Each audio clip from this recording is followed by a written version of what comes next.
Vamos grabando la clase. Bien. Entonces, dicho esto, no tienen fecha de entrega en las actividades, ¿vieron? Algunos me preguntaron, yo les dije no tienen fecha, las hacen, las envían. Traten de subirlas al campus para que queden ya ahí. Ustedes saben cómo suben al campus, ¿no? ¿Han subido ya actividad del campus? Sí. Sí, Bueno, sí, sí. buenísimo. La suben al Te campus. quería comentar algo también que no sabía, profe, de eso. O Dígame. sea, si subís un archivo mal, no te lo permite corregir. Listo, fue. Porque yo había subido un archivo que no correspondía. O sea, una vez que lo subí me di cuenta que una pregunta estaba mal. Y lo quise cambiar y no pude. No, te lo tiene que visar el profesor y devolvértelo con una nota, ¿no? Diciendo que lo rehaga y eso. Claro, Si no, sí, no te lo eso quería libera. avisarle. No sé, no sabía, yo me enteré ahora. Ah, bueno, listo. Está desaprobado el trabajo entonces. Gracias. Ni lo voy a mirar siquiera. Directamente. Bueno, eso por un lado. Por otro lado, no se duerman los laureles.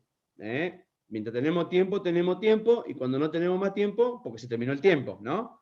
Este es un partido de fútbol donde van ganando 1-0, pero digamos, cuiden el tiempo, no se vayan, no lo dejen de lado. Yo sé que hay gente que está cursando muchas materias, yo lo sé, no me dejen de lado, por favor les pido, ¿sí? Porque yo en algún momento vamos a tener que cerrar, y recuerde que somos el segundo bloque, y el segundo bloque nunca tiene fecha de nada. Llega el último encuentro y se terminó la fecha. Así que, lamentablemente es así. Yo les subí los videos, siempre de las clases los subo al campus, también les pasé el link del canal que yo tengo pues yo lo subo a mi canal, son mis clases, así que las subo a mi canal. Están en el canal de mío de Aprendiendo la Historia, lo pueden ver por YouTube, lo pueden ver por el campus, sin ningún problema. Y en el campus siempre subo las actividades, con alguna, mencionándole el texto que quiero que trabajen o que lean, con alguna cuestión, ¿no? Es decir, simplemente para una mención. Por eso es que yo hago así, y cuando me pusieron en situación de decir por qué no hacía un solo trabajo, porque si yo hago un solo trabajo, va a implicar que tengan que agregar en ese solo trabajo 15 textos, entonces se van a morir de susto. Entonces yo lo voy dando como en cuotas, ¿no? Es decir, el famoso, ¿vieron? Volvieron las cuotas de 12 más, ¿cómo se llama el plan? Bueno, así. Yo le voy dando en cuotas, ¿sí? Ahora 12. Ahora 12. Y justamente el número de trabajo, 12, 13. Bueno, no, no sé si son tantos. Vamos bueno, antes que nada, ya pasó la tormenta, ¿verdad? Literalmente, pasó la tormenta. ¿Cómo le fue con eso? ¿Le fue bien? Literalmente, qué tormentita. No, re mal. Terrible, ¿no? Para todo el mundo. Nosotros tenemos 2 locales con mi novio, por eso nos manejamos. Ajá. Uno acá en casa de mamá y otro en Alta Barda. El de Alta Barda entró agua hasta adentro, digamos. Qué locura, ahí sí, pasa. Se nos mojó todo. Y bueno, menos mal al de acá de Barrio Nuevo no le pasó nada, así que. Pero estuvo heavy. Se metió agua hasta adentro y claro, por todas las puertas posibles. De Barrio Nuevo nos mandaban el agua para el centro ustedes, gracias, muy amables. Más o menos, sí. Bueno, para los que no conocen Roca, Barrio Nuevo está yendo hacia el norte de la ciudad, hacia el alto, ¿no? Entonces, Claro. Es Roca... como Neuquén, ¿viste? Es la parte cheta, Claro, el igual que alto. Neuquén. Yo siempre, una vez hablé con una persona grande de Roca y me decía, Roca se hizo arriba de un río seco, decía, ¿no? Porque cada vez que llovía, todo el agua iba al centro. Y todavía le sigue pasando. Acá en Roca las centros todas se llenan de Tal agua. cual. No es imposible volcar el cauce natural. Bueno, vamos ahora a las actividades. Ustedes vieron, no sé si alcanzaron a ver, bueno, aparte de los videos que yo le cargué, el texto de la historia de migajas de Francois Docé, que les agregué, no para que ustedes trabajen, sino un recurso para todos. Ahí es una pequeña reseña que hace Francisco Rivero sobre el texto para orientarles qué es lo que escribe y cómo lo escribe, ¿no? Y después les dejé un texto también que trabaja sobre blog, que es el de Rogelio Jiménez, ¿verdad? Y nada más. Ah, sí, y el de Fernán Brudel, que bueno, muchachos, son profe de historia, si no le llevan a Fernán Brudel, estamos en el horno. ¿Sí? Ustedes cuando les den el diploma, le van a decir, Fernán Brudel, larga duración. Listo. Y ahí le dan el diploma y se van al aula a trabajar. ¿Bien? Claro, porque es el hombre que hace tanta énfasis en el tiempo, en la historia y el tiempo. ahora nos vamos a dudas, preguntas, más allá de las que hicieron por correo. ¿Alguien tiene? ¿Cómo van con la lectura? ¿Cómo este es el momento de decir no quiero o sí quiero? ¿No? Esto como, ¿vieron cuando uno se casa, que hay un solo momento? Cuando está ahí frente a la jueza o al juez y uno dice sí quiero o no quiero, bueno, es el momento. Acá es lo mismo. ¿Dudas, preguntas? ¿Algo para agregar? ¿Quejarse, protestar, llorar, reírse, como quieran?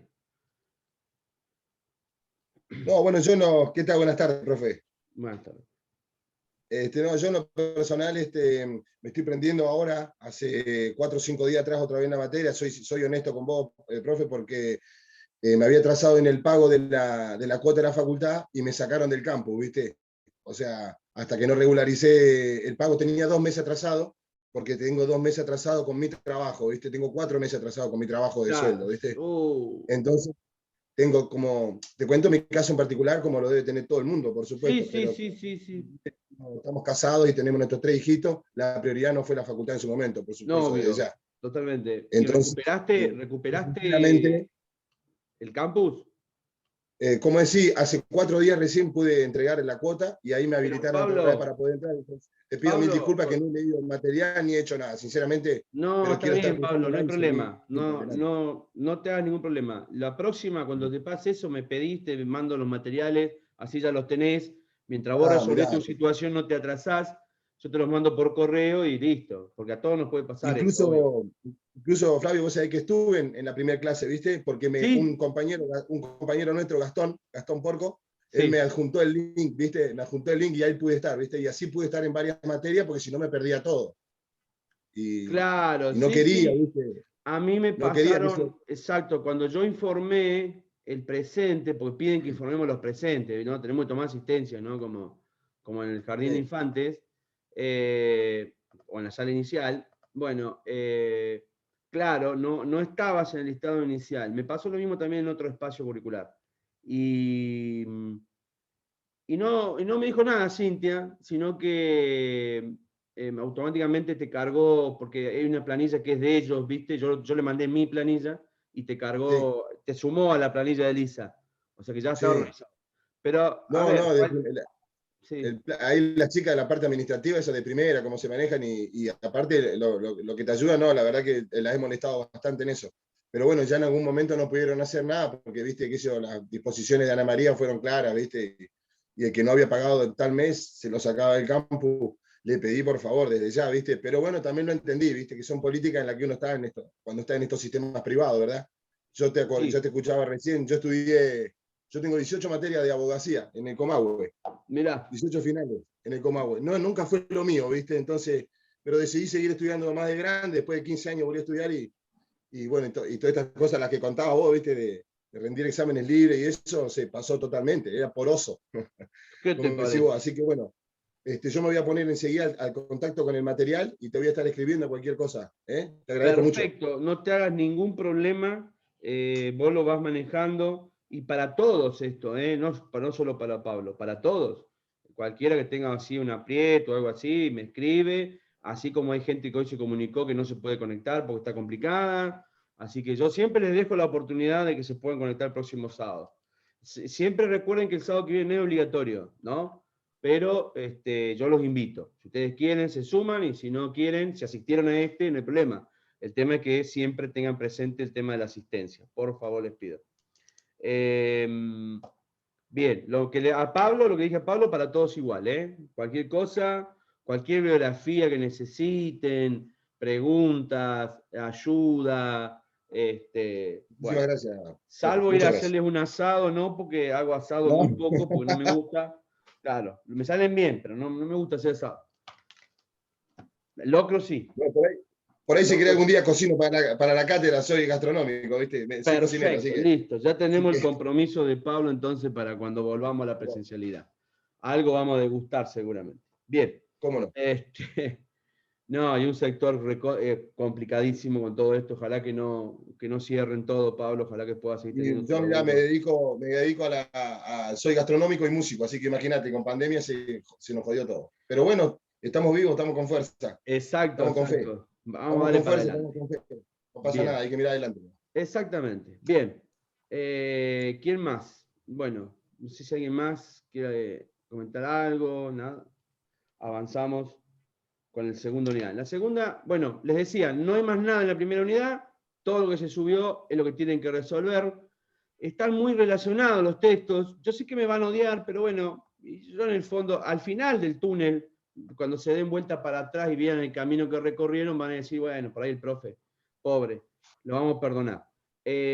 Los textos están relacionados con las primeras corrientes en esto de hablar de lo que es la historiografía mundial, ¿no? Están relacionados con esto de la escuela social, claramente, donde gran protagonistas, los dos protagonistas, ¿no? Brudel como Bloch, establecen un campo nuevo sobre cómo se entiende, cómo se estudia, cómo se difunde la historia a partir de esa época.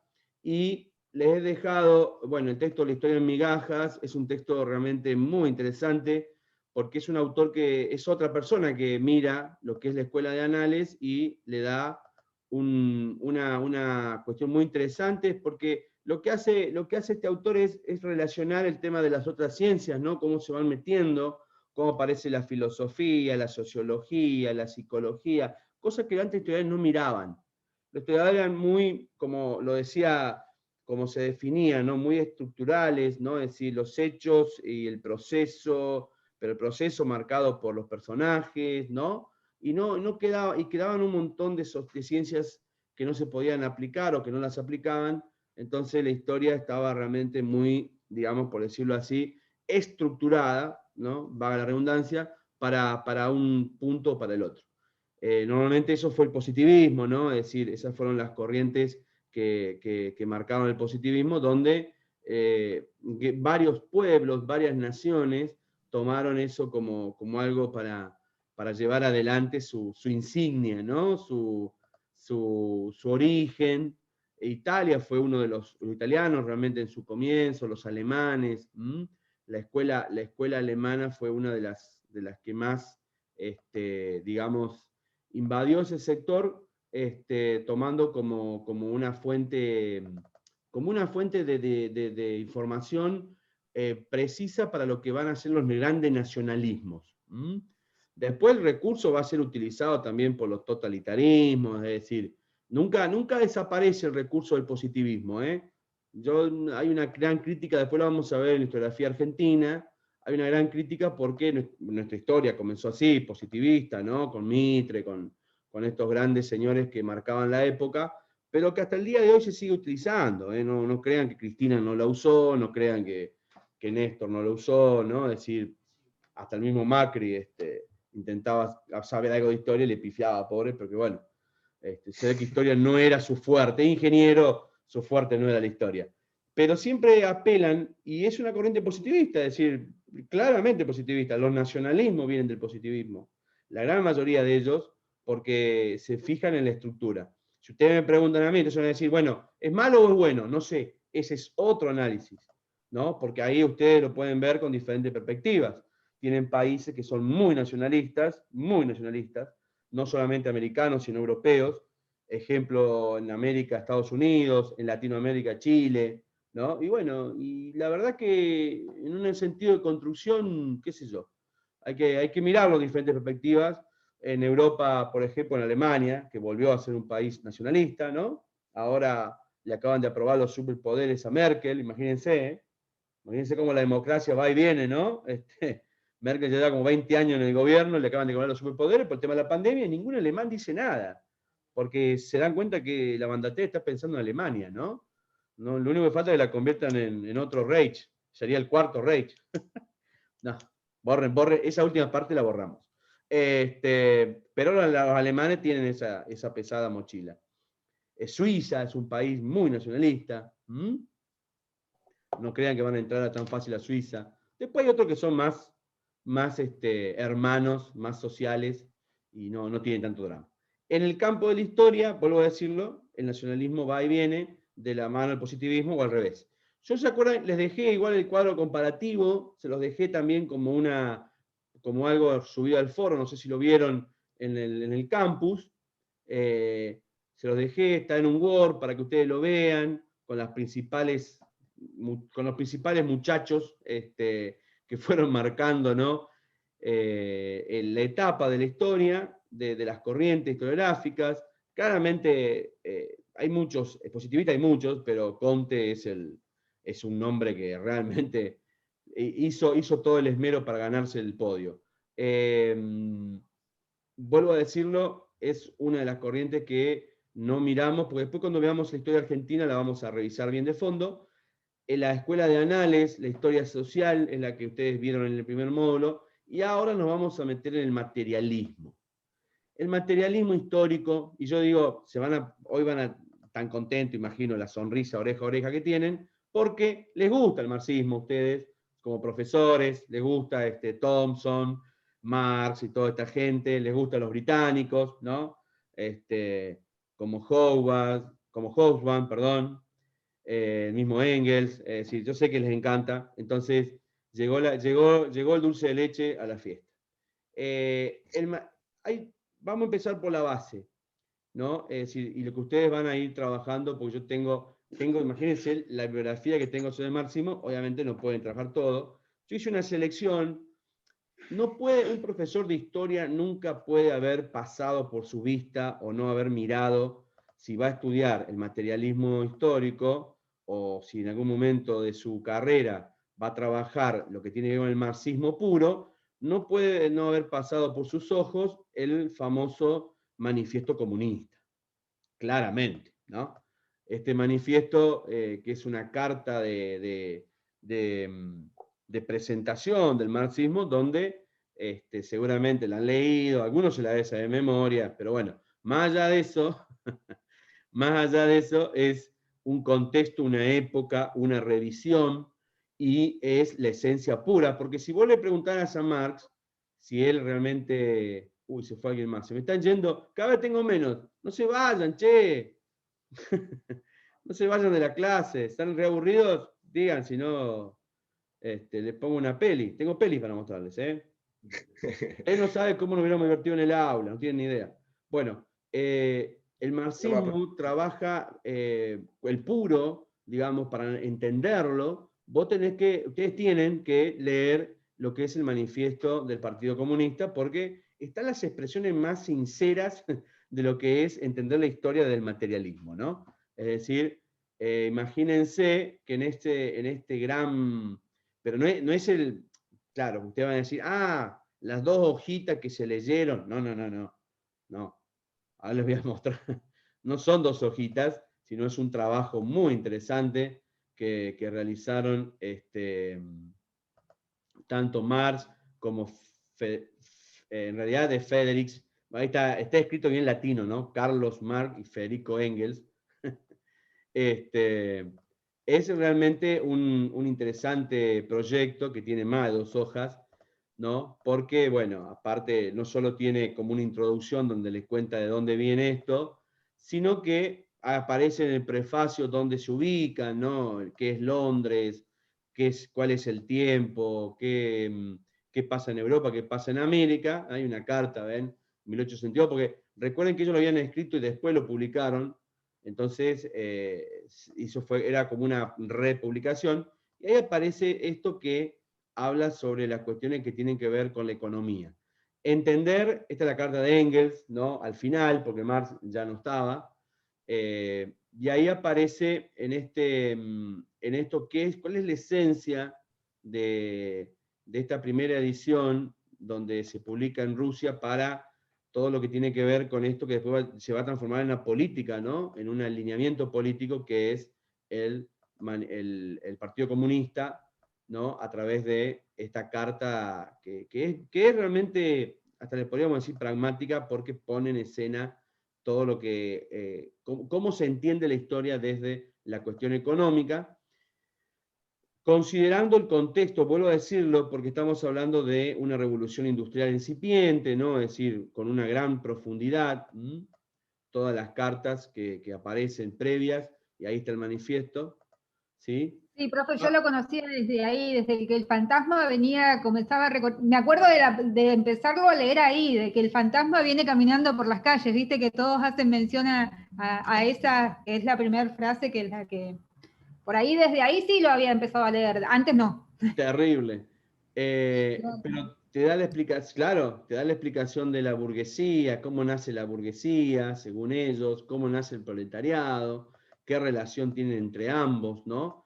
Que hay cosas que me parecen muy interesantes de su mirada, mirando ese contexto de revolución industrial, no le erran, digamos, de ninguna manera. Bueno, ese texto está, obviamente, el análisis no va a pasar por ahí, pero está este texto que es original, que se publicó como un libro, ¿no? Como una publicación, ¿sí? Que tiene que ver y tiene que trabajar, y que trabaja, ¿no? Estas cuestiones que después se van a reproducir en lo que es lo más fuerte del pensamiento comunista, ¿m? Y de todos los historiadores que van a comenzar a trabajar con ese lineamiento marxista, donde ellos desarrollan, ¿no?, firmemente el análisis económico sobre el análisis social, sobre los otros tipos de análisis inclusive, porque hay como ellos tienen como el diagnóstico y tienen a su vez la receta o la cura para lo que está pasando, que es el gran mal, que es el capitalismo, ¿no? Pero hay muy buenos principios para trabajar cuando ustedes tengan que trabajar lo que es, no sé, la diferente tipo de clases sociales. Para la época ellos identificaban que había una burguesía mediana, una burguesía pequeña, o una alta burguesía, ¿no? Comienzan a hablar sobre el conservadurismo, comienzan a hablar sobre la implicancia del socialismo, ¿no? Es decir, pero tienen muy bien identificado qué rol lleva cada uno dentro de esta línea de pensamiento de Marx y de Engels, donde ponen a prueba todo lo que ellos quieren elaborar como una nueva corriente de pensamiento que se va a transformar en una nueva corriente política, ¿no? No, las sonrisas, quiero ver las sonrisas porque yo sé que esto es lo que a ustedes les gusta. Si bien... bueno, profe, surge el tema de la dialéctica también ahí, ¿no? La dialéctica materialista y Muy bien. esos términos que son tan fáciles de entender. Sí, tal cual. No, bueno, a ver, Sí, yo siempre me paro en esta posición, porque si hay alguien que puede, y se lo dije creo la clase pasada, me parece, si hay alguien que puede entender, perdón, explicar cómo se originan las diferencias, es esta línea, esta línea filosófica, hasta podríamos decirlo, ¿no? Porque cuando aparece la cuestión de lo que está planteando la compañera, que es esa famosa dialéctica materialista, ¿no?, a lo que habla Marx, está desarrollado porque ellos toman como un mundo natural, ¿no?, donde todos somos buenas personas, todos somos solidarios, ¿no? Es decir, y lo único que necesitas es un Estado que regule, pero no necesitas nada más para poder llevar como un principio, ¿no es cierto?, de confraternidad entre las personas, ¿no? Es decir, por eso esa dialéctica está explicada, ¿no?, entre las cuestiones que son lo que pasa, ¿no?, como algo natural y la sociedad, pero relacionado con este método científico que ellos utilizan para estudiar y justamente lo que ellos conocen del mundo, ¿no? Recuerden que ellos están parados en un momento del mundo. Por eso es que la dialéctica, la dialéctica materialista genera leyes, ¿sí?, varias leyes, ¿no? Que, por ejemplo, una es básica y que, por ejemplo, acá los pueblos indígenas la conocían, que es el paso de la cantidad a la calidad, ¿no? Es decir, esa es la primera ley del materialismo dialéctico, ¿no? Es decir, no producir en masa por producir en masa, sino producir con una calidad superior, ¿sí?, o para un principio, digamos, cualitativo, ¿no?, de la sociedad, ¿no? Es decir, si alguien... Porque recuerden que el comunismo está explicado como esto, ¿no?, como una línea donde nadie tiene que ser pobre, ¿no?, y todos tienen que, digamos, trabajar para un bien común. Ese bien común es el sostenimiento que produce el Estado, ¿no? Es decir, el Estado, que es el que, como si fuera algo realmente sublime, intocable, es el que coordina y es el que guía, ¿no? Para que el resto de la gente trabaje en un mundo donde no va a haber gente que sea infeliz, digamos, no va a haber gente que sea pobre, no. Todo lo contrario, todos van a ser contentos, felices, gorditos, ¿sí? Ninguno rico, pero son todos buenas personas, muy solidarias, ¿no? Es decir, está aplicado de esa manera. Puesto en situación con la Revolución Rusa, llevado a la práctica, ¿no? Claramente era una de las ideas de Lenin en el inicio. Después Lenin va a torcer el brazo y va a hacer de que los soviets se dividen. Cuando vean historia, no sé si lo han visto, historia mundial ya eso, Revolución Rusa, no sé si lo han trabajado. No sé si es la última historia mundial, la Revolución Rusa, no me acuerdo ahora. La última. La última. Bueno, cuando la trabajen van a ver que la Revolución Rusa tiene un giro con Lenin antes de su muerte, que es justamente este famoso establecimiento piramidal de la Soviet, ¿no? Porque donde ahí, bueno, San Petersburgo es un Soviet más importante que otro, entonces, claro, acá no es que somos todos iguales, somos todos iguales en los papeles, pero acá no somos todos iguales, es decir, yo vivo en San Petersburgo, vos vivís en, qué sé yo, en Krepia, en Krayev, qué sé yo, en un pueblo, en un soviet que no conoce nadie. ¿Sí? Yo tengo que producir para que vos comas, cuando vos en realidad no tenés nada para hacer, y bueno, y ahí comienzan las cuestiones de esta dialéctica que en las leyes no se veían prever, ¿no? El mundo capitalista, obviamente, después lo contagia como si fuera un sarampión, y chao, se empieza a caer el mundo comunista.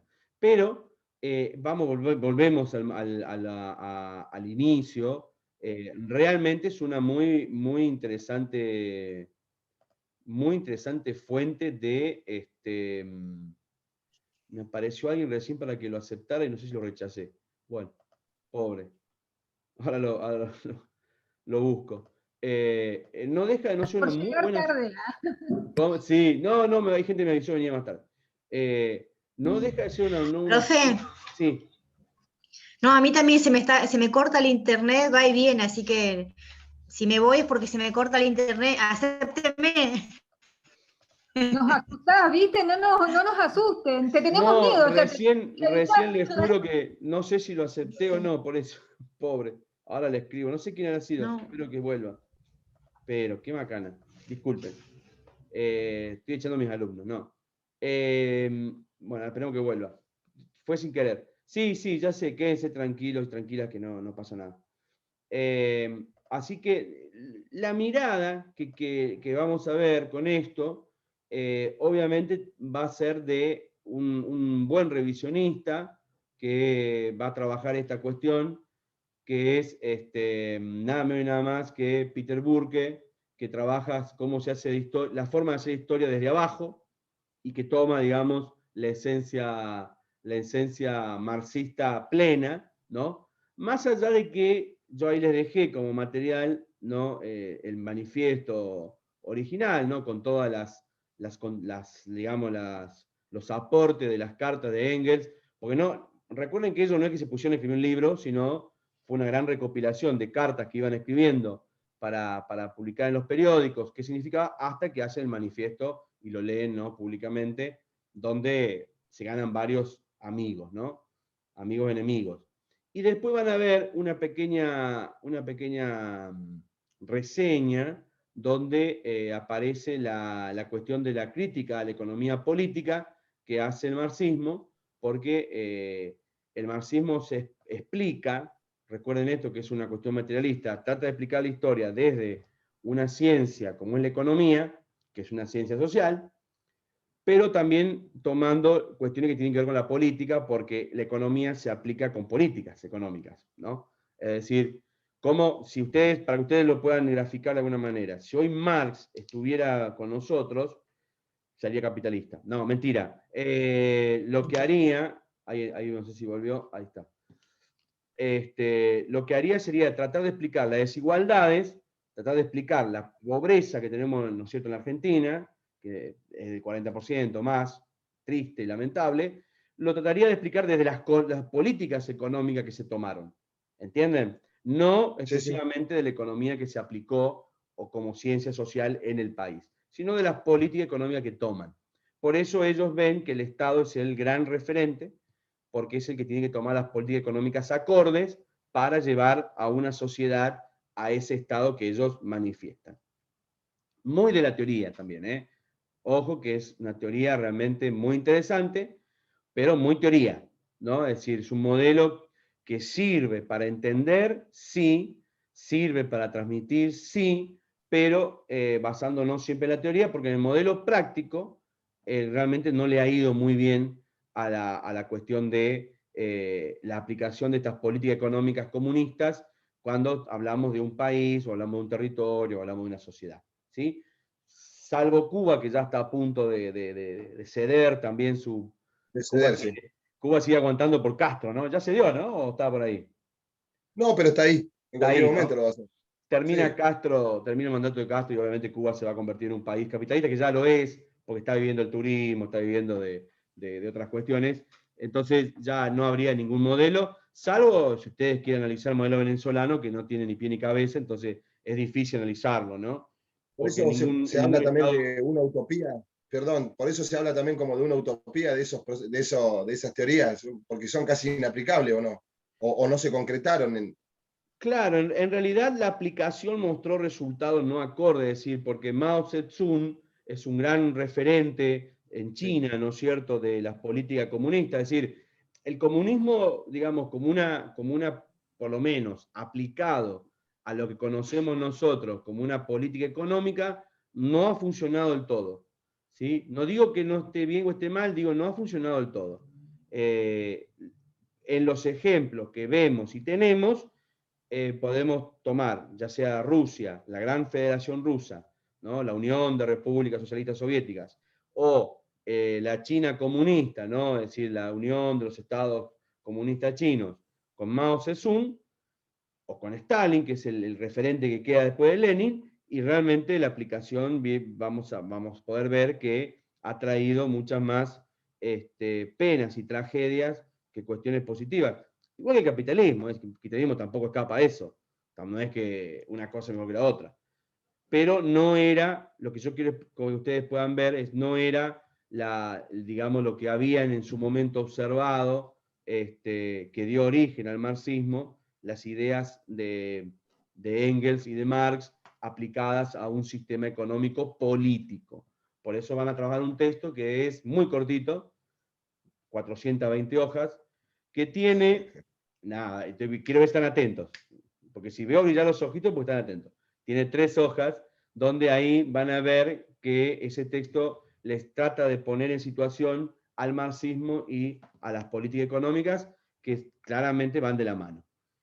Ahora, dicho una cosa, vamos con lo otro. ¿Sirve para explicar las diferencias sociales en un pueblo, en un territorio? Sí, claramente, porque realiza un análisis sobre la cuestión de base, que es la cuestión material, ¿no? Por eso es una corriente, digamos, que viene del materialismo. ¿Por qué? Porque cuando uno analiza, que tampoco digo que esté bien o esté mal, digo que para ese principio sirve. Ustedes podrán abrazarlo, yo sé que ustedes lo abrazan, pero digo, podrán abrazarlo o no, pero el marxismo es el mejor que te va a explicar cómo es que un pueblo es diferente a otro en materia histórica económica, ¿sí? O de la economía histórica. ¿Está? Es el mejor de todos porque es el que toma, ese modelo toma la representación de cómo estos pueblos van avanzando en las cuestiones económicas. Mucha gente ha dicho esto, hasta muchos, digamos, sociólogos y filósofos, han tomado la economía como una ciencia que trascendía, ¿no? Una ciencia que permitía poder establecer, digamos, estándares, ¿no? Es decir, que acá, bueno, en el siglo XX se aplicaron lo que ustedes conocieron o escucharon como las famosas recetas, ¿no? Es decir, no, para que un pueblo progrese tiene que hacer esto, tiene que hacer lo otro. Bueno, eso también está explicado desde la línea del marxismo.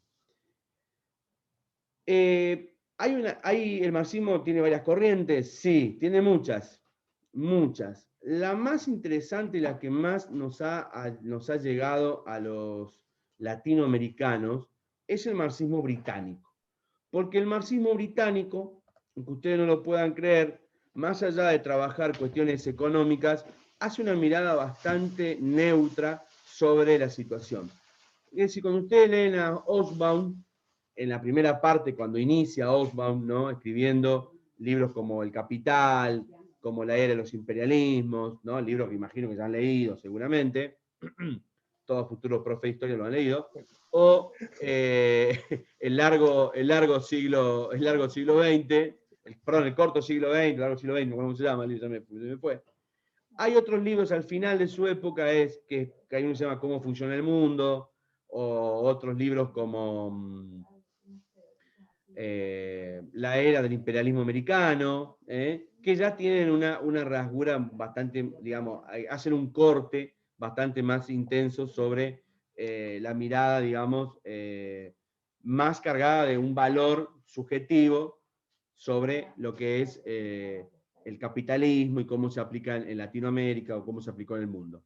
Que está muy buena la mirada, pero el primer marxismo británico, que nace con varios referentes, dentro de uno de ellos, Eric Hobsbawm, tiene una mirada muy interesante porque es bastante neutra, es decir, cuando vos lees El Capital, en ningún momento dice Hobsbawm, el mundo sin capital no funciona, sino todo lo contrario, lo que le va a decir Hobsbawm es, ojo que Marx no estaba equivocado, pero sin un capital es imposible empezar a mover la rueda que empiece a producir riqueza, ¿no?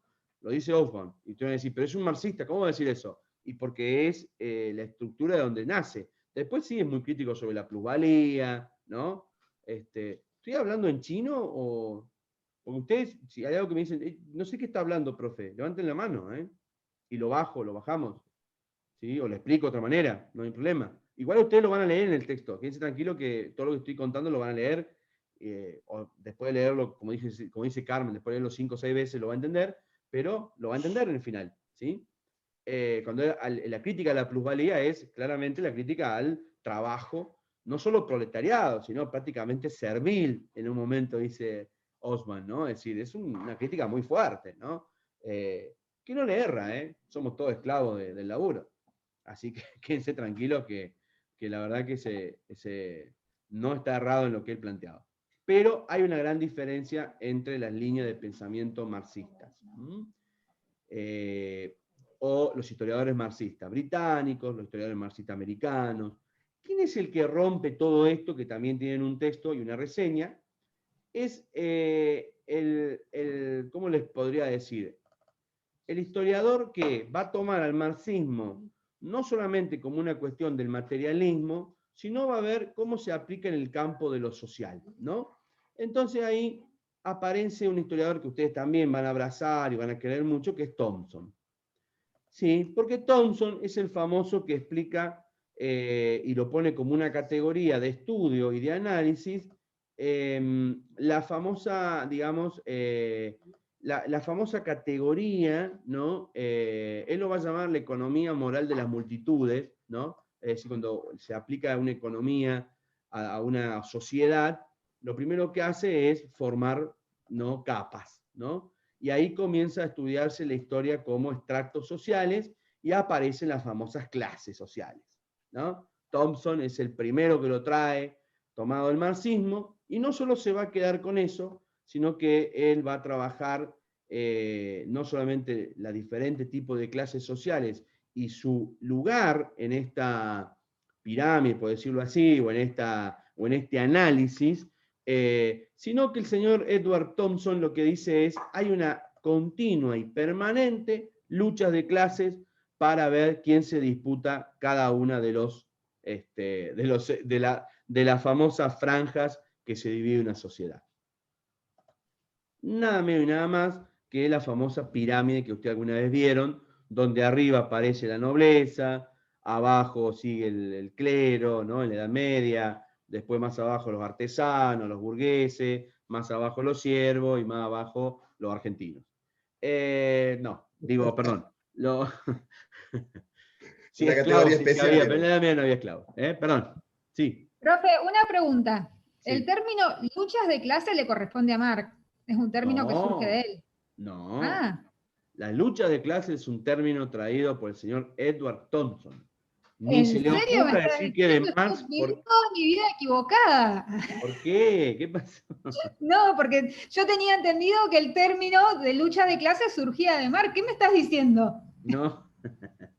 El término, digamos, porque es un campo de estudio, porque es la primera persona, ¿no? Es decir, es el primer historiador referente que va a tomar al marxismo para poder llevar, digamos, adelante, ¿cómo te podría decir? Otro análisis desde la cuestión materialista, que es qué es lo que le pasa a la sociedad. ¿Cuál es el tema? Van a decir, pero esto es una definición de Marx, ¿no? Varios filósofos van a decir esto. Es una definición de Marx, porque Marx es el que aplica el método práctico, ¿no? Es decir, es el que aplica la fórmula para decir, ven que estoy hablando de eso yo, hay una burguesía, hay un proletariado, pero el término de lucha de clases es un término topsiano, digamos, de Thompson, porque es el que manifiesta la cuestión etaria, la cuestión de franja, de capa, de extractos sociales, ¿no? Es el que dice, cuando yo aplico una historia económica en una sociedad, ¿no? En un modelo social, aparecen cuestiones donde las clases sociales se comienzan a ubicar en diferentes sectores. Llámense clase alta, clase media, clase baja, ¿no? Es decir, ya es un término más del siglo XX, pero se aplican en esta cuestión. Para él era la burguesía y el proletariado, ¿sí? El proletariado siempre está por debajo, porque es el que no va a tener acceso, porque es el que nunca, por eso habla de proletariado, habla de prole, ¿no? Si lo único que sirven es para trabajar y para generar más empleados. Es decir, no lo ven con una pirámide o un aspecto de movilidad social, ¿no? Pero muchos filósofos y sociólogos toman el término que viene, como es decir, no, eso es una definición del marxismo porque él habla sobre este conflicto social que en definitiva no lo va a terminar de ver, porque lamentablemente hay otros, digamos, no lo va a terminar de ver, o sea, él por lo menos tiene el panorama, pero no ve qué sucede después, ¿no? Porque hay otros que también te van a relacionar, por ejemplo, el tema de la lucha de clases desde otra mirada, ¿no? Cuando aparece Adam Smith y escribe un libro llamado Los chalecos amarillos, Adam Smith te dice, sí, hay una lucha de clases, pero esta gente no quiere vivir más libre. Esta gente quiere un salario. Esta gente quiere vivir asalariada. Quiere llegar a fin de mes y cobrar. Quiere llegar a fin de mes y que no importa si el patrón le fue bien o le fue mal, ellos quieren tener su salario.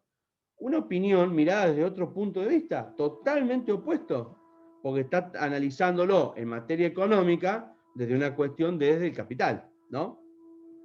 Claro. Que no justifica para nada, o que no, digamos, no intercede en un campo de estudio, pero no deja de ser una mirada, ¿sí? Es decir, no les traje ningún texto de Adam Smith, porque si no me van a prender fuego, pero la lucha de clases es tomada por muchos, Marina, por muchos historiadores y por muchas corrientes. Todos tomados, todos relacionados con el marxismo, pero en definitiva el que más lo trabaja y el que lo expone es Edward Thompson, ¿no? Es decir, él es el hombre que te va a mostrar y te va a recontra demostrar de que digamos, hay una constante, digamos, pero que es algo histórico, lo va a decir. Por eso está bueno, porque lo aplica, digamos, siempre hacia atrás, con una proyección hacia el futuro, ¿no? Es decir, es algo histórico, es decir, siempre que tuvo poder, intentó tener poder, si lo relaciona con la economía, y el que no lo tuvo siempre lo ostentó de alguna manera, ¿no? Es decir, y ahí hay análisis hechos por historiadores marxistas, alemanes, por ejemplo, que como contaban que, por ejemplo, en las tribus de los pueblos germánicos, ¿no? Lo que nosotros vemos en las películas como los vikingos, ¿no? Y esas cosas, los pueblos germánicos que eran un montón de etnias, muchísimas etnias diferentes, con su lengua, con su tradición, con su cultura, también tenían ese proceso de lucha de clases porque se ostentaban el poder. Nunca se organizaron. Cuando se organizaron, volteaban al Imperio Romano. Así de una. Si se hubieran organizado antes, hubieran sufrido menos. Pero nunca se organizaban porque tenían esa cuestión también de lucha de clases permanente, ¿no? Roma también lo sabía, los griegos lo sabían, ¿no? Es decir, todo el mundo lo venía aplicando. Y en el contexto, cuando llegamos a la Edad Media, también se aplica. Es decir, ahí donde vos ves una pirámide bien estricta, ¿no? Es decir, señor feudal, el clero, ¿no? Y después ahí aparece, nace, y Marx lo explica muy bien a esto, nace la burguesía desde un momento, no desde de los artesanos, ni de los maestros, por eso nosotros no somos burgueses, ¿se acuerdan? Nace del comercio. Cuando en los feudos y los burgos estaba el comercio, listo, nace una clase burguesa que hace plata de solo comercial, de comercializar, perdón, no hace plata por... Sí. Sería cuando, después de que vuelven a la urbe, porque se deja el campo en el momento feudal, se vuelve a la urbe y es como otra vez a través se reactiva el comercio, porque el comercio con la sociedad feudal se deja de lado, es una economía de subsistencia completa para el señor feudal, y esa relación entre el siervo y el vasallo era lo único que existía para poder mantener el feudo. Ah, les ha enseñado bien Drucker. Sí, es un capo el alemán. Sí, es un capo el alemán. Sabe mucho de feudalismo, tengan cuidado, No vayan descalzo a ese examen porque sabe mucho, Él tiene hizo un posgrado de feudalismo. No, es terrible. Ayer tuvimos una clase con él también fuerte, también así, y sí, no, sabe. Sabe mucho. Bueno, sí. Pero para ubicarlos a ustedes en el contexto. Eso te va, mirá, por eso les digo, si lo quieren les paso el texto, no tengo ningún problema, pero yo más que nada para no me prendan fuego. Adam Smith habla sobre eso. Dice Adam Smith, listo, cerrá la industria. ¿Vos te pensás que la gente se vaya al campo? No lo dice así, obviamente. Explica, ¿la gente vuelve al orden natural? No va a volver. No va a volver porque el capitalismo hondó tan hondo, o sea, pegó tan de fondo, realmente provocó una catástrofe enorme en el aspecto social e ideológico, que hizo de que la gente se corra del ámbito del trabajo libre al trabajo asalariado, conociendo algo que para ellos en ese momento era una ventaja-desventaja, porque en realidad el trabajador libre es el que más, justamente, tiene el trabajo libre, ¿no? Es decir, decide cuándo trabajar, decide qué hacer, pero ojo que también se encuentra en una situación complicada porque depende mucho de su propia economía.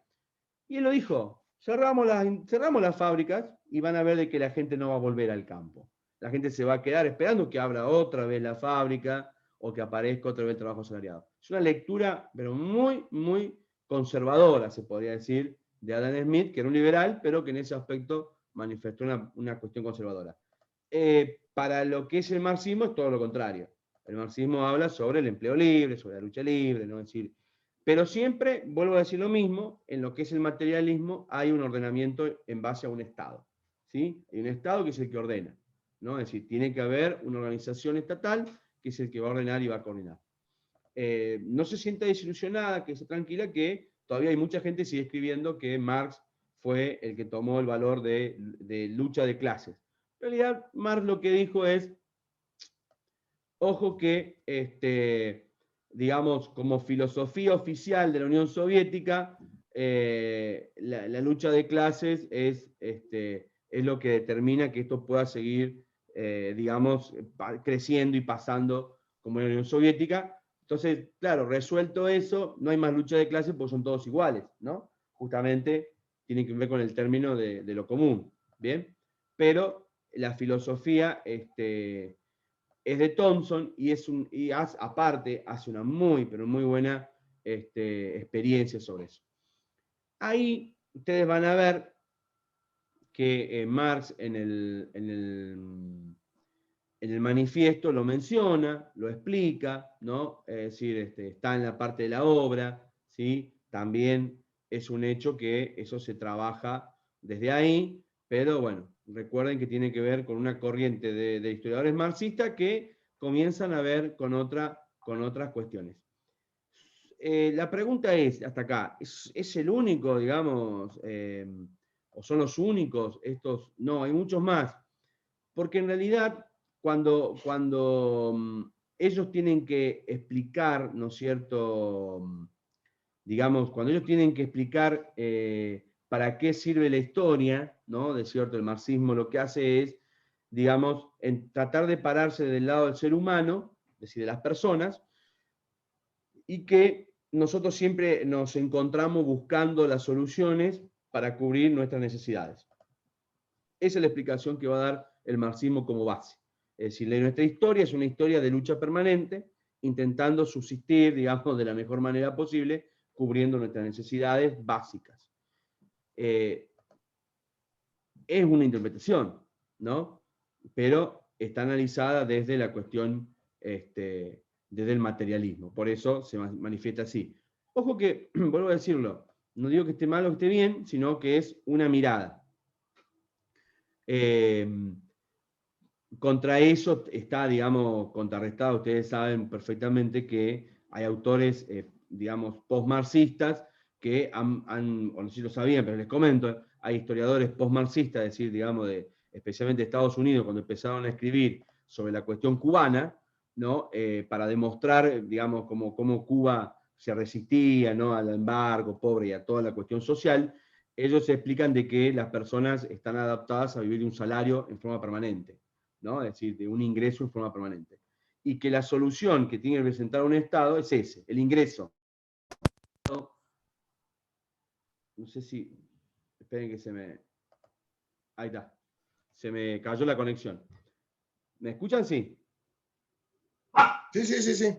Cuando un Estado intenta solucionar, estamos hablando mitad del siglo XX para acá, cuando un Estado intenta solucionar una cuestión económica en la población, ¿a dónde va dirigida la ayuda? Al ingreso. ¿Sí? Llámenlo como ustedes quieran, llámenlo como subsidio, llámenlo como, no sé, asignación, pero todos lo hacen, todos los estados que tienen este principio social, porque es un principio, y vuelvo a decirlo, de los postmarxistas que explican que las personas están siempre dependiendo, no sé si de un salario, pero sí de un ingreso, ¿no? Entonces, fíjense, hasta el mismo Estados Unidos lo hizo, es decir, Estados Unidos en la pandemia, ¿qué hizo? Está bien, como es un país más liberal, cerraron todo el mundo se quedó sin laburo, pero automáticamente generó ingresos para que las personas no caigan de un sector al otro, es decir, que no bajen a la pobreza o a la indigencia. Y vos me decís, un país como Estados Unidos, ¿eso? Sí, porque es una aplicación, lo van a decir los postmarxistas, es una aplicación directa donde la sociedad se entiende de este punto de vista, ¿no? Es decir, desde el ingreso, ¿sí? Se entiende la sociedad del ingreso. Por eso, cada derecho, cada decisión que se toma en varios estados, en varios, digamos, territorios latinoamericanos, tiene que ver con un ingreso, ¿sí? Es decir, no te voy a comprar el libro, en un momento te compraban el libro, ahora ya no te compran el libro si no te genera un ingreso de plata, ¿no? Y así podrán hacer las becas progresar, qué sé yo, miles de ejemplos que podemos tocar y podemos ver que se aplican en la actualidad. Y ustedes van a decir, pero ¿se corrió eso de la línea del marxismo original? En realidad no se corrió, lo que se hace es una aplicación, digamos, con una mirada mucho más, digamos, de esta época, ¿no? De este contexto que vivimos. Recuerden que Marx no está en la época del estado de bienestar, ¿no? Es decir, no llega a observar qué pasó en el estado de bienestar en la década del 30, ¿no? Es decir, por más de que sí, que esas son lecturas marxistas, en realidad ahí lo que van a hacer justamente lo que muchos tratan de definirlo como algo del siglo XX, final del siglo XX, ahí aparece el Estado neoliberal, ¿sí? Es decir, entre el estado de bienestar y el Estado liberal, hay países que desarrollan el famoso Estado neoliberal, donde que se desprenden de las cargas, pero asisten al pueblo. Por eso, claro, se dependen de las cargas que son para ellos. Entonces, si una empresa es estatal y es una carga, la vendo, ¿sí? Por eso el Estado neoliberal está asociado a la venta de empresas estatales, ¿no? Todo lo que sea el Estado y que se representa una carga para ese Estado, se desprende. Pero al pueblo sigo asistiendo, ¿no? Es decir, es como un... Por eso se llamó Estado neoliberal y apareció en 1935-36, con el pensamiento también filosófico de una persona que era marxista, ¿no? De un marxista que aplica, digamos, el hecho del estudio histórico material, ¿sí? Nosotros lo vimos digamos, de manera presente en la historia argentina recién en el 90, ¿no? Con la aplicación de un gobierno peronista, ¿sí? Como el de Carlos Menem, donde aplica las políticas neoliberales, que vienen del consenso de Washington y todas esas cosas. Es decir, porque vienen las políticas referidas al no podemos gastar más de lo que ingresamos, entonces se corre otra vez la esfera, ¿no? Eso es el post-marxismo, es decir, la aplicación de medidas, digamos, que están relacionadas con otras líneas de pensamiento, como puede ser la liberal, como puede ser la conservadora, pero que mantiene en su dinámica la cuestión económica, ¿sí? El estudio económico. ¿Va quedando más o menos? Sí, sí, sí, Ahora sí. van a Por decir, eso me estaba relacionando, profe, cuando mencionaste la presidencia de Menem con las llamadas privatizaciones, claro, ¿sí? Claro, claro. ese es un ejemplo bien gráfico, ¿no? Porque lo que en algún momento el Estado se hizo cargo y el Estado manejaba, en el neoliberalismo el Estado se desprende, bueno, según decían, porque eran pérdidas, más allá de lo que digan, el Estado deja de manejarlos y pasa a manos privadas. Exactamente, porque en realidad, Sí, perfecto lo que vos decís, Marina, porque el análisis no pasa si daban pérdida o no daban pérdida, esa será claro. otra cuestión, porque en realidad ahí aparece el hecho de corrupción en nuestro país, ¿no? Cómo se vendieron y a quiénes se vendieron, ¿no? Pero lo que sí no hay forma de desprenderse, para que a ver si de alguna manera, digamos, ¿cómo les podría decir? El concepto del neoliberalismo no nace en la década del 90, en la década del 80, en la década del 70, como algunos, por ejemplo, en Chile, hay una gran corriente de historiadores que manifiestan de que el neoliberalismo arranca en la década del 70. En realidad el neoliberalismo se aplica en la década del 70, ¿no? Producto de las dictaduras, porque justamente para un gobierno democrático no es más difícil aplicar un modelo económico. Para un gobierno dictatorial no, porque lo hace todo por la fuerza. Lo impone directamente. Claro, Bueno. exactamente, exactamente. Que la izquierda chilena recién, mire cuánto tiempo tardó, digamos, la sociedad chilena o la izquierda chilena, tardó muchísimos años en, digamos, salir y reclamar en las calles lo que ellos venían observando como una aplicación de un Estado neoliberal que venía de las manos del gobierno militares, pero cuando se dieron cuenta ya era la aplicación de un Estado liberal puro. Por eso Chile, digamos, tiene 5 o 6 empresas que manejan prácticamente todo el país, ¿no? Es decir, y que ahora recién lo vieron. Pero ¿por qué no lo vieron antes? Ustedes van a decir, no, pero los chilenos, digamos, No. ¿no? Es decir, ¿por qué digamos, no lo aplicaron antes, no lo vieron antes? Porque el pueblo chileno lo que veía era, si bien la educación no era gratuita, la salud no era gratuita, y la desigualdad era enorme, en el análisis vieron de que el pueblo chileno tenía indicadores realmente muy diferentes al resto de Latinoamérica, ¿no? No, con esto se justifica con esto no se justifica la dictadura, nada por nada. Es decir, ¿qué le pasó al pueblo chileno para que pueda explicar cómo se aplicó este sistema? Los post-marxistas te van a decir, bueno, esa es la aplicación de un sistema que se aplica ya sea o por un shock económico o por un gobierno de dictadura, obviamente porque tiene todo el control del Estado, el control de la fuerza, y va referido a la venta de las empresas, o va referido a la venta de los activos estatales en pos de el bienestar del pueblo, ¿no? Es decir, hay como una cuestión de bienestar y una cuestión de liberalismo. Están los dos mezclados. Eso es el sistema neoliberal. Entonces, cuando ustedes lo miramos así, a ver, un ejemplo para que lo puedan entender. Historiadores post-marxistas que ya lo han escrito esto, están ahí, tienen que salir. En algún momento va a salir. La, la reincorporación de las AFJP privadas a el ANSES en Argentina. Se está estudiando eso, ¿eh? Se está estudiando porque es un caso claro del sistema neoliberal. Te van a decir, ¿pero cómo? Neoliberal fue que las jubilaciones sean privadas. Sí, bárbaro. Eso es una cuestión neoliberal porque dice el Estado no puede pagar las jubilaciones. ¿Qué es lo que termina representando ahora? Es decir, el Estado no puede pagar las jubilaciones. Por eso los jubilados ganan 2 pesos. ¿Sí? Y cada vez ganan menos, y la inflación se los lleva y no les aumentan. Pero bueno, más allá de la discusión, más allá de ese análisis, es decir, bueno, sí, el aspecto neoliberal hizo de que en un momento el Estado se desprendiera de todas las jubilaciones y la gente que trabajaba aportara al sector privado. Bien, punto número 1. Ahora, cuando se produce el sistema inverso, es decir, que vuelve a estatizarse todo, es también la aplicación del sistema neoliberal.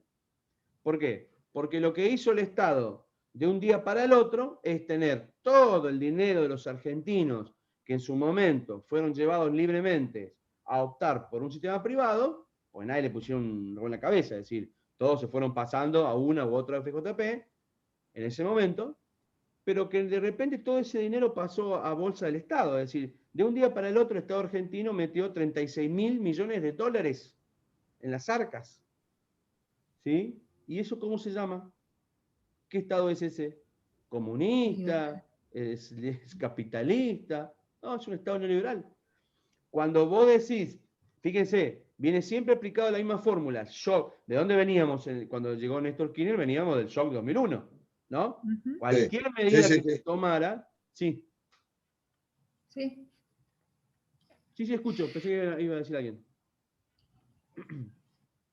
Cualquier medida que se tomara iba a estar, digamos, bien aplicada porque venía de un efecto de shock, ¿no? Eso hablan los posmarxistas. Otro ejemplo en Argentina, la privatización de aerolíneas argentinas. Uno dice, bueno, bárbaro, excelente. La vendimos, la mal vendimos, porque es cierto, fue mal vendida, en estado de corrupción, un estado realmente complicado. La volvemos a estetizar, la recuperamos. Bien, ¿la recuperamos a qué? ¿A costa de qué? De que todos los argentinos paguemos las pérdidas que produce aerolíneas. Entonces, Obviamente. claro, entonces, ¿cómo se llama ese modelo? Comunista no es. Socialista tampoco. Es un Estado neoliberal. Es decir, volver, Neoliberal. pero con el paso reverso, ¿no? Es decir, volver a asumir una pérdida para decir, ah, tenemos flota de aviones propios. Con la fotito, con el llanto de las chicas ahí, contentas, ¿no? O sea, Pero, profesor, que se podría decir, usted me corrige si no, ¿no? Que el Estado neoliberal sería como una fusión entre un Estado benefactor y un Estado liberal. permanente, es un juego permanente. Por eso dice, ahí voy entendiendo que usted dice, por eso se vuelve en el Estado neoliberal, es como que volvés. Exactamente, es un juego permanente entre ambas situaciones, ¿no? Por eso no se explican, digamos, cómo no hay una postura determinada cuando vos hablas con un político, ¿no? Que te defina, ¿no? Es decir, vamos para el lado del socialismo, vamos para el lado del liberalismo, vamos para el lado de, no sé, del comunismo, si querés, lo que vos quieras. Pero eso lo van a determinar recién los postmarxistas con estudios donde ellos establecen siempre la cuestión económica. Siempre la cuestión económica. Es el único hecho de análisis. Porque si lo analizás por la cuestión social, es otro tema. ¿No? Porque vos me decís, sí, bueno, pero yo, no sé, la estaticé y le di trabajo a argentinos. Pero es un aspecto social, ¿no? Digamos, no sé, recuperé las jubilaciones y jubilé a un montón de personas que nunca se habían podido jubilar porque en Argentina la informalidad supera el 40%, ¿no? Es decir, hay mucha gente que trabaja en negro hasta el día de hoy.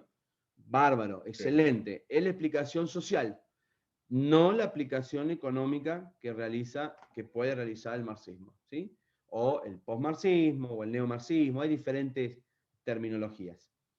Si tuviéramos vivo a Hobsbawm, un marxista británico, diría que, como lo ha hecho Noam Chomsky, esos siguen siendo productos de los coletazos que pega el capitalismo, ¿no? El capitalismo es el culpable de todo, por eso seguimos, digamos, dando vuelta y deambulando en este gran problema que tiene Latinoamérica, que se llama distribución de la riqueza. Latinoamérica y el mundo, ¿no? ¿Sí? Y basta. Ya está. Ya enseñé mucho por hoy, ¿no? No los quiero marear más, porque ya pusieron la carita de sálveme, profe. No. Vuelvo a decirles, no se mareen, vamos a analizar bien el marxismo desde su nacimiento, vamos a analizar las categorías históricas, se podría decir, es decir, cómo se van con el tiempo, digamos, abriendo nueva categoría de estudios, el marxismo británico y, obviamente, por supuesto, al señor Thompson, que nos va a hablar sobre las clases sociales o los posicionamientos sobre lo que se define, que por ahí ninguno de ustedes por ahí quizá lo sabe y por ahí no lo recuerda o no lo asoció, que es la conciencia de clase, que es el punto clave que toca Thompson con respecto a la movilidad social, ¿no? La conciencia de clase, que ahora se usa mucho, ¿vieron? Por ahí cuando alguien, digamos, hace plata y le dicen, che, ¿por qué no pagás los impuestos? No tenés conciencia de clase. Como decirte, no te acordás de dónde venís. Bueno, es un término también un poco desagradable, ¿no? En el mundo capitalista, ¿no? Por decir una manera. Bien. ¿Alguna duda, alguna pregunta hasta acá? ¿O ya los mareé demasiado? No. Venimos medio mareados, pero venimos bien, vamos bien. No pasa nada, no pasa nada. Si quieren, Profesor, ahí saber... Thompson, Sí. que decía de Thompson, ¿no? Que de lo que entendí de que analiza, hace toda un estrato social, ¿no? Una pirámide con todo un estrato social, ¿no es cierto? Entonces, él cuando analiza cada estrato social, ¿lo analiza desde lo económico siempre, no de lo social, o lo analiza desde algo exclusivamente de lo económico? Por eso es parte del marxismo o de esta historiografía que es materialista. Del postmarxismo, ¿no? De esto. Claro. ¿Cómo? ¿Es parte de qué? ¿Del postmarxismo que hizo usted? No. Es parte del marxismo inicial, pero referido a es como una categoría, ¿no? Es como que Thompson toma al estudio de las clases sociales como una categoría, ¿no? Es decir, vos podés tomar en el estudio del marxismo diferentes tipos de categorías.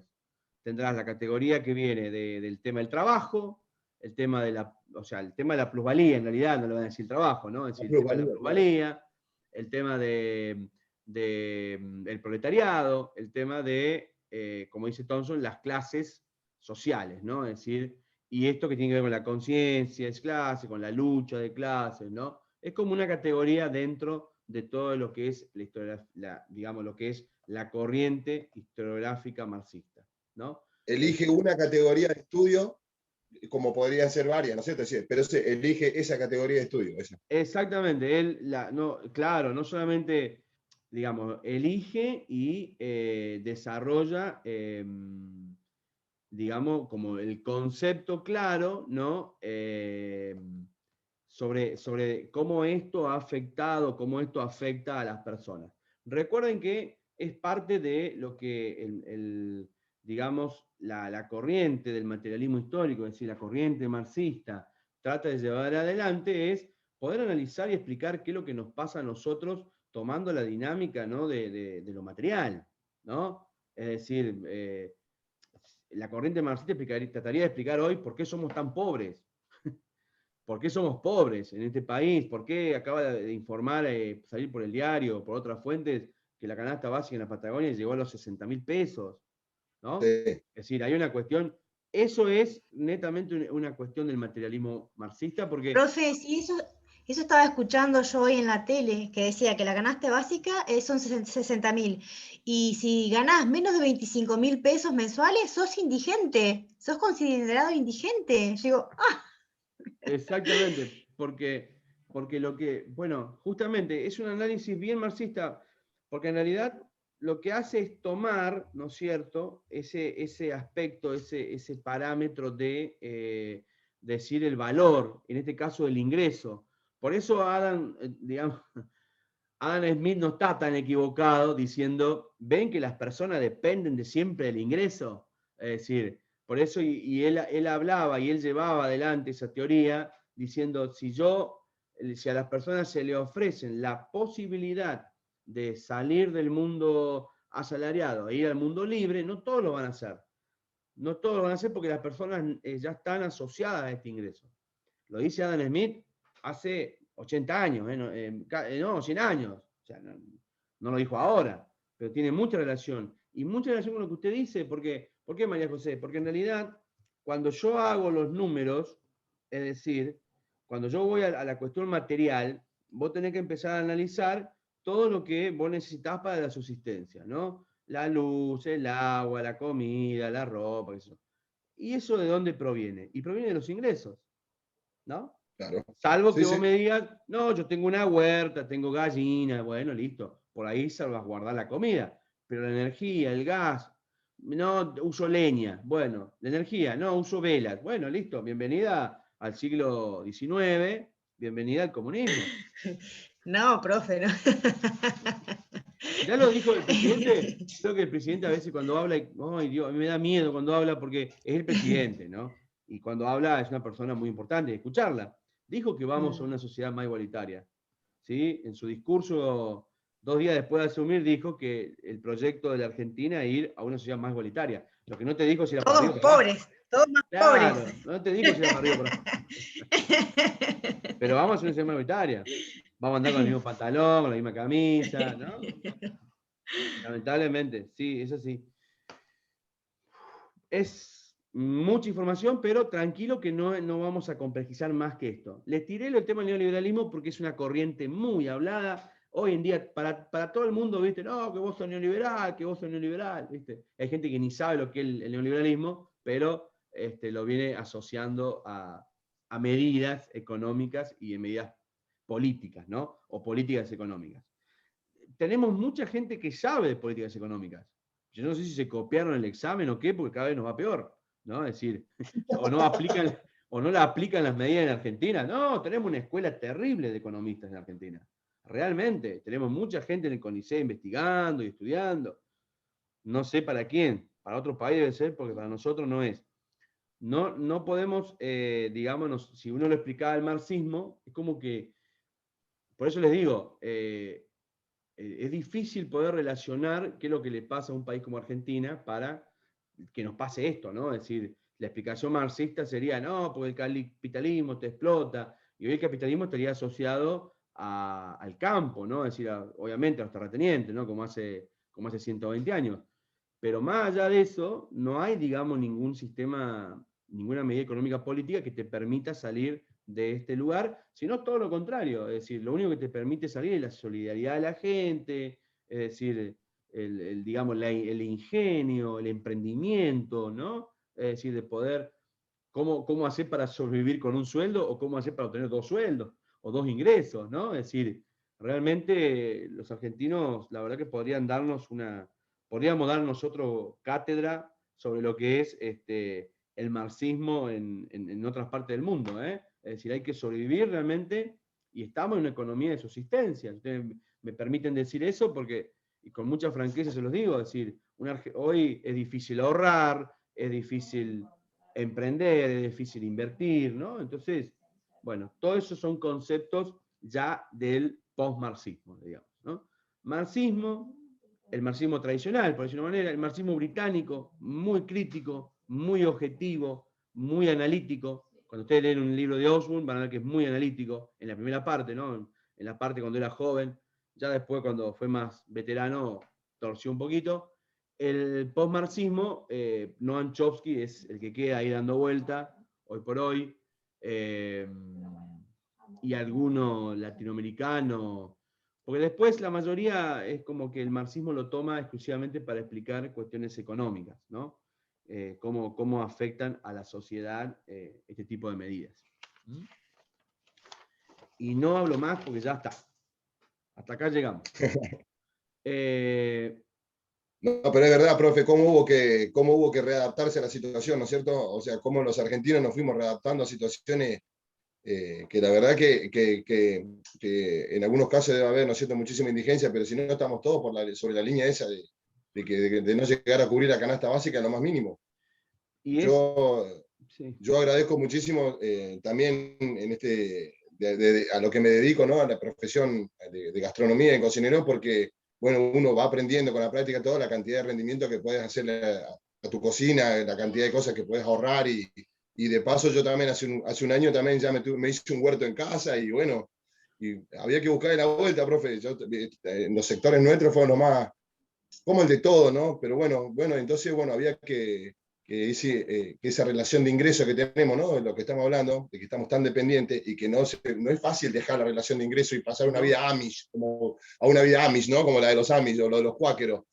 es muy difícil pasar a eso, a esa economía completa de subsistencia y desarraigarse de todo lo que uno ya está acostumbrado a vivir, ¿no es cierto? Y el sistema, tenemos hijos que también van al colegio y que consumen también lo de ahora, deportes, eso. Entonces, bueno, hubo que buscar la vuelta. La verdad que el argentino ha sido muy ingenioso en eso, ¿no? Qué pena, ¿no? Que no pudimos ser ingeniosos también en buscar la vuelta de cómo salir de ese agujero de otra manera, ¿no?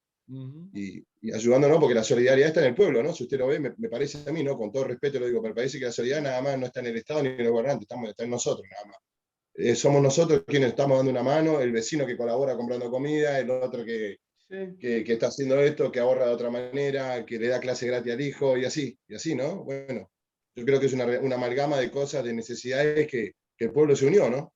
Me parece a mí nada más. Ahí tenés un análisis bien marxista porque aplicaste la cuestión económica, ¿no? Es decir, cómo afecta a lo social, ¿no? Es decir, y lo que nos ha pasado a todos, obviamente. Hay, digamos, condicionantes, y sí, porque estamos en medio de una pandemia, es entendible la situación, pero bueno, es justamente lo que vos explicás, es decir, parte, digamos, de la naturaleza del ser humano, de poder adaptarse, y es el mundo que se viene, es lo que vos estás diciendo, es decir, el mundo que se viene es es decir, adaptarse a poder tener una o dos funciones, cumplir uno o dos trabajos, si no tenés la capacidad, digamos, de adaptarte a este mundo, instruirte, capacitarte, ¿no? Es decir, ya sea para cocinar, ya sea para lo que sea, ¿no? Es decir, claramente vamos hacia un mundo no muy feliz, pero digamos, con muchas posibilidades abiertas a que vos te desarrolles, porque hoy, quieras o no quieras, nos acompaña la tecnología. Quieras o no quieras, hoy tenés una herramienta que es importante en el análisis, ¿no? Nos permite reunirnos, nos permite, digamos, poder estar juntos, en este caso, permite encontrar una vacuna en menos de un año, fíjate vos que también... Vio que la frase tan casuí, tan tradicional de que no hay mal que por bien no venga, ¿no es cierto? Pero bueno, ha despertado conciencias y ha despertado formas de sacarnos del estado de confort que teníamos, ¿no? Porque generalmente uno también se queda en ese pequeño estado de confort, que es decir, bueno, laburo, tengo mi sueldito, tengo mis cositas, tengo esto, y medio que como te matás laburando y esto, bueno, te quedás en ese estadito de confort. Pero cuando pasan estas cosas así tan críticas, hay que, yo digo, antes de ponerme a quejar, tenés que ponerte a tranquilizarte y abrir la cabeza de qué se puede hacer, qué posibilidades, qué otras herramientas hay para salir adelante, porque las necesidades son. Ojalá hubiéramos aprendido algo de los pueblos indígenas, por lo menos la gran mayoría, si bien sabemos que hay varias cosas, digo, me refiero a las civilizaciones más avanzadas que había en Mesoamérica, porque tenían algún tipo de equilibrio entre la naturaleza, el trabajo, ¿no? La subsistencia, es decir, cuando llegaban los españoles no había ninguno flaquito ni nada de eso, ¿no? Es decir, se alimentaban bien, digamos, tenían una cultura y una vida diferente, ¿no? Obviamente. Los propios colonizadores no podían creer que no había hambre acá, y ellos venían de Europa pasando las pestilencias, ¿no es cierto? Por eso. Lástima que rompieron todas las recetas, ¿viste? Bueno. ¿Qué te parece? Que sí la rompieron, ¿no? Oh. Bien. Entonces, mientras terminamos, estoy tomando la asistencia, porque así ya los dejo asentados. Les voy a ir subiendo, aparte del video de hoy, les voy a ir subiendo entonces para que lean a Marx, para que lean un poquito de Marx, no mucho tampoco, y para que Marx y el marxismo británico, y, o si no, Marx y la categoría de Thompson, que les va a gustar más, me parece, sobre el tema de la lucha de clases y sobre el tema de esto de poder trabajarlo de una mirada de Topsiana, digamos, de Thompson, va a estar bueno, ¿no? Para ustedes le va a alegrar la tarde. Y después la próxima semana cerramos con un poquito más sobre el marxismo británico y el marxismo aplicado en, si ustedes quieren, en argentino, que en Argentina después lo vamos a ver en el último módulo, pero la gran cantidad de historiadores, ¿cómo les podría decir? De historiadores argentinos, han desarrollado, digamos, una muy buena relación de trabajos, de investigación, pero hay digamos que, ¿cómo les podría decir? La gran mayoría son jóvenes y van orientándose entre un punto y el otro sobre el marxismo aplicado en Rusia o el marxismo aplicado en el modelo comunista, ¿no? Entonces es como, ahí aparecen las corrientes trotskistas, las corrientes más duras, ¿no? de la izquierda. Entonces, bueno, también está bueno para poder verlo a ese tipo de marxismo, ya del siglo XX, establecido en Argentina, que para ustedes tengan una idea, fue lo que llevó a que grupos de jóvenes políticos en Argentina empezaran a tomar las armas y empezaran a manifestarse, como fue Montoneros, ¿no? Es decir, la juventud peronista, digamos, agrupada como la FAP, ¿no? Justamente, claro, en el norte argentino, es decir, tomaban las armas, ¿no? El RP, el Ejército Revolucionario del Pueblo, ¿no? Vienen todos con una gran línea de pensamiento marxista. Tan es así que durante las dictaduras, lo primero que se censuraba era la enseñanza del marxismo o de las corrientes ideológicas. Exactamente, ¿sí? Pero eso ya lo vamos a ver después, veamos la historiografía argentina, para que también puedan ver que hay muchos referentes muy interesantes en la década del 50, es decir, porque ojo que, y acá les voy a sacar otra desilusión a Marina, ojo que el peronismo no iba de la mano del marxismo, digamos, como economía política. La economía política de Perón, con Evita, inclusive, y después sin Evita, era una economía de derecha, una economía de un socialismo, pero más representado hacia una cuestión liberal o una cuestión de derechos. No implicaba que, porque con Eva Perón logra el gran amalgama, ¿no? Con el pueblo, y ahí aparece la gran construcción del peronismo, pero el peronismo en sí tenía muy, pero muy mal visto al comunismo, como gran parte de los militares, y en especial al marxismo trotsko, o al marxismo idealista, por decir una manera, o al marxismo de base. El marxismo británico es otra cosa, es otro análisis, y bueno, obviamente el postmarxismo también, porque el postmarxismo es muy crítico, o el neomarxismo, vamos a ver por qué, ahí tiene ambas corrientes, es muy, muy crítico de algunas medidas que se van tomando.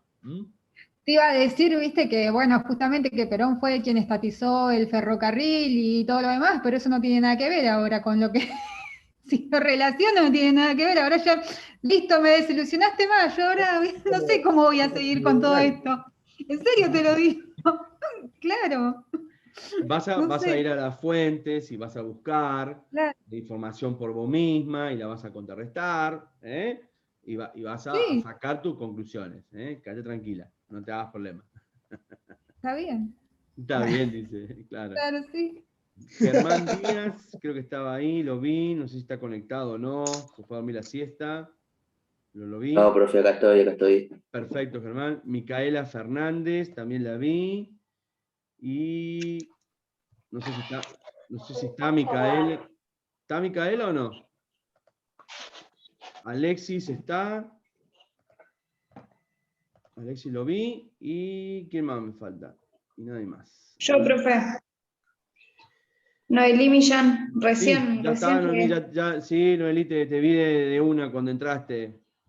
Bueno, y Alejandro Núñez, también, ahí está. No sé si está Alejandro o no, pero bueno, nos dejó por lo menos su presencia tecnológica. Bien, no se desilusione Marina, siga adelante, siga pensando y trabajando en su